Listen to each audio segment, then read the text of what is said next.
नमस्कार बच्चों, हम बीए पार्ट थर्ड की प्रथम प्रश्न पत्र की क्लास में आज गजानन माधव मुक्तिबोध पढ़ेंगे। इससे पहले हमने पढ़ा था आज्ञा हमने पढ़ लिया है, नरेश मेहता पढ़ लिया है और आज हम पढ़ेंगे गजानन माधव मुक्तिबोध।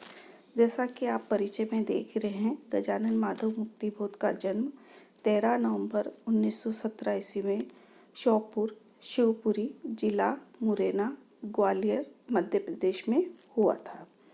इनके पिताजी का नाम माधवराव जी था और माता का नाम पार्वती बाई था। इनको मुक्तिबोध उपनाम से जाना जाता था। इनकी माता भावुक और स्वाभिमानी थी। वे माता पिता की तीसरी संतान थे। इनके पिता पुलिस विभाग के में इंस्पेक्टर थे। अक्सर उनका तबादला होता रहता था। इस कारण इनकी पढ़ाई में बाधा उत्पन्न हुई। सन 1930 में मिडिल की परीक्षा में यह फेल हो गए थे। कवि ने इस असफलता को अपने जीवन की महत्वपूर्ण घटना के रूप में स्वीकार किया। उन्होंने 1953 में साहित्यिक रचना का कार्य प्रारंभ किया और सन 1939 में इनका विवाह शांता जी से हुआ था। ये इनका प्रेम विवाह था। मुक्तिबोध अस्तित्ववादी विचारधारा के समर्थक थे। अब हम पढ़ेंगे उनका, ये तो हमने उनका पारिवारिक परिचय पढ़ा।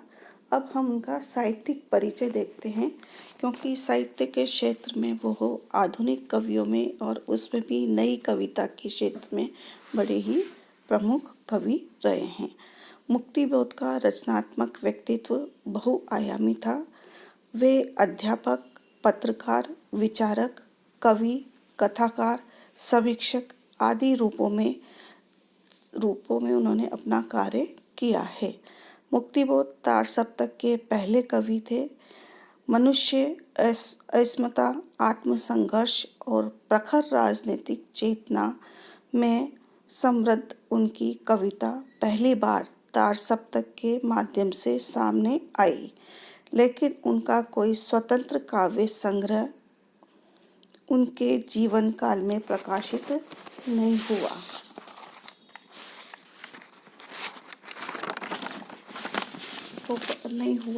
तार सप्तक के बाद हिंदी कविता की जो विशिष्ट धारा प्रारंभ हुई, उसमें मुक्तिबोध का कवि व्यक्तित्व मुखरित हुआ। उनका अनुभव जगत बहुत व्यापक था। उनकी प्रगतिवादी दृष्टि सामाजिक जीवन के यथार्थ को गहराई से देखकर सच्ची सजीव तस्वीर प्रस्तुत करती है। मुक्तिबोध नई कविता के अग्रज चर्चित कवि सच्चे अर्थों में माने जाते हैं।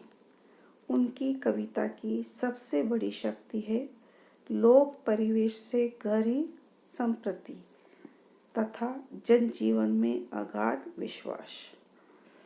यानी वो लोक जीवन से, लोक परिवेश से जुड़े हुए थे और जनजीवन में उनका पूरा विश्वास था। उनके पास एक वैज्ञानिक तथा सुगठित मार्क्सवादी जीवन दृष्टि थी। वे विरोध के कवि थे, यानी आलोचनात्मक कवि थे। अन्याय का साथ देने वाली शक्ति के खिलाफ उन्होंने अपने तरीके से संघर्ष किया। उन्होंने यह संघर्ष आत्म और बाह्य दोनों तरह से किए। इस संघर्ष से मुक्तिबोध को जनता की शक्ति पर भरोसा मिला। उन्होंने कहा भी, याद रखो, कभी अकेले में मुक्ति नहीं मिलती, यदि वह है तो सबके साथ है। वे लंबी कविता के कवि हैं। किसी कथात्मक आख्यान का सहारा लिए बिना ही कल्पना यानी फैंटेसी के सहारे उन्होंने लंबी कविताओं की रचना की है। जैसा कि मैंने पूर्व में बताया था, मुक्तिबोध लंबी कविताओं के प्रमुख माने जाते हैं और फैंटेसी यानी कल्पना के आधार पर वो कविताएं रचते हैं। फैंटेसी मुक्तिबोध की अभिव्यक्ति का अनिवार्य माध्यम थी। अपने समय के गतिशील, जटिल यथार्थ को वे जिस प्रकार उभार कर सामने रखना चाहते थे, वह फैंटेसी के माध्यम से ही संभव हो सकता था। यानी उनके समय में जो भी कुछ चल रहा था उसको वह उभारना चाहते थे और उस उभारने के लिए उन्हें फैंटेसी का सहारा लेना आवश्यक था। आलोचना के क्षेत्र में मुक्तिबोध की स्थापनाएं अपना महत्वपूर्ण स्थान रखती है। उनकी अनुभूति केवल व्यक्तिगत संवेदना के स्तर की ही नहीं है, बल्कि अपने परिवेश से गहरी जुड़ी हुई है और अनेक आवर्तों से लिपटी हुई है। आज़ादी के बाद के सामाजिक राजनीतिक यथार्थ की अभिव्यक्ति मुक्तिबोध के यहाँ जटिल रूप से मिलती है। काव्यात्मक भाषा के दायरे को तोड़कर मुक्तिबोध ने अपने कथ्य के अनुरूप काव्य भाषा का निर्माण किया है। उनकी भाषा में एक रूपता है, एक रसता है। उनका देहावसान सन 1964 में हुआ। तभी उनका पहला काव्य संग्रह चांद का मुंह टेढ़ा है प्रकाशित हुआ। और जो चांद का मुंह टेढ़ा है, इसी में जो छपी हुई कविता है लकड़ी का रावण, वो हमारे पाठ्यक्रम में है, वो हम पढ़ेंगे।